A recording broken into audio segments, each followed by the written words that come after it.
¿Qué harías si Roma estuviera al borde de la destrucción y te entregaran un poder absoluto para salvarla, pero después tuvieras que decidir si devolverlo o quedártelo? Buenas tardes, ¿cómo les va? Hoy les voy a contar la historia de uno de los hombres más admirados de la antigua Roma. Un militar que recibió uno de los cargos más poderosos de la República y que, después de cumplir su misión, hizo algo que muy pocos gobernantes estarían dispuestos a hacer. Su nombre era Lucio Quincio Cincinato. Cincinato vivió durante los primeros siglos de la República Romana, alrededor del siglo V a.C. Pertenecía a una familia patricia y, aunque había ocupado importantes cargos políticos, llevaba una vida relativamente sencilla trabajando sus tierras. Pero en el año 458 a.C., Roma enfrentó una grave crisis.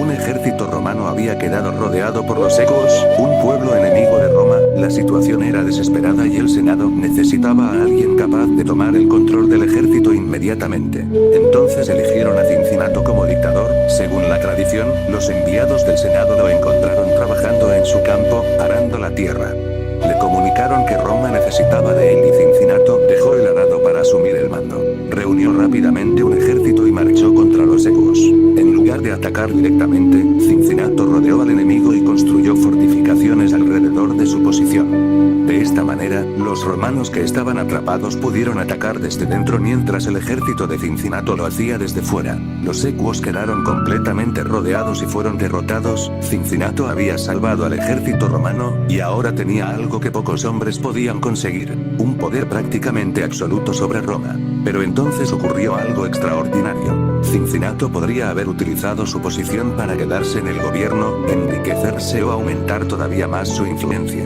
En cambio, cuando la crisis terminó, renunció voluntariamente a la dictadura y regresó a su granja. No quería convertirse en rey.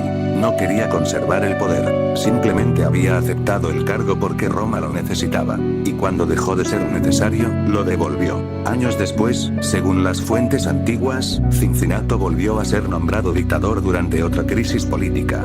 Sin embargo, los detalles de este segundo episodio son más discutidos por los historiadores. A pesar de ello, su primera dictadura fue suficiente para convertirlo en una leyenda. Con el paso de los siglos, se convirtió en el símbolo del ciudadano que utiliza el poder para servir a su pueblo y después tiene la humildad de abandonarlo.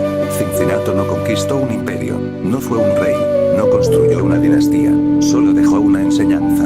El verdadero poder no consiste solamente en tener la capacidad de gobernar, sino en tener la voluntad de renunciar a ella. Porque algunos hombres luchan para conseguir el poder, pero Cincinato pasó a la historia por saber cuándo devolverlo.